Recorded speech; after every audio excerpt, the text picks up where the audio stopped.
মাম্মা মাম্মা, এগুলো কি গাছপাতা গো মাম্মা? দেখো কি সুন্দর ফুলও ফুটেছে আবার। এগুলো হলো ব্রাহ্মী শাক। নমস্কার, মামের হেসেলে আজ থাকছে ব্রাহ্মী শাকের এক রেসিপি। এই শাক স্মৃতিশক্তি ও বুদ্ধিবৃত্তি বাড়াতে সাহায্য করে।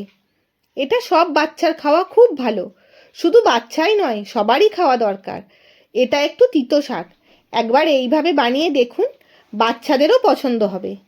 এর জন্য প্রথমেই কিছু সতেজ ব্রাহ্মী শাক নিতে হবে, আর সেগুলো খুব ভালো করে ধুয়ে ছোট ছোট করে কেটে নিতে হবে।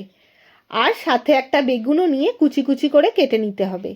এবার সর্ষের তেল অল্প নিয়ে সেটা গরম করে তাতে অল্প হলুদ ও নুন দিয়ে বেগুনগুলো দিয়ে অল্প ভাজা ভাজা করে একটা পাত্রে তুলে রেখে দিতে হবে।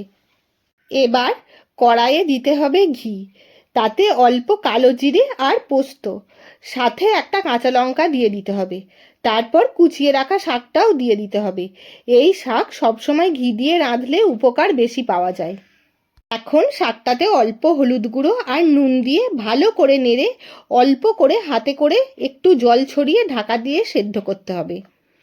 কিছুক্ষণ পর ঢাকা খুলে দেখব শাকটা সেদ্ধ হয়ে গেছে। এবার একটু নেড়ে চেড়ে ভাজা বেগুনগুলো দিয়ে আবারও একটু নেড়ে অল্প চিনি মিশিয়ে নিতে হবে।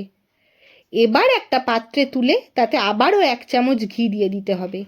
দিয়ে গরম ভাতের সাথে দিয়ে দিন ব্রাহ্মী শাক ভাজা।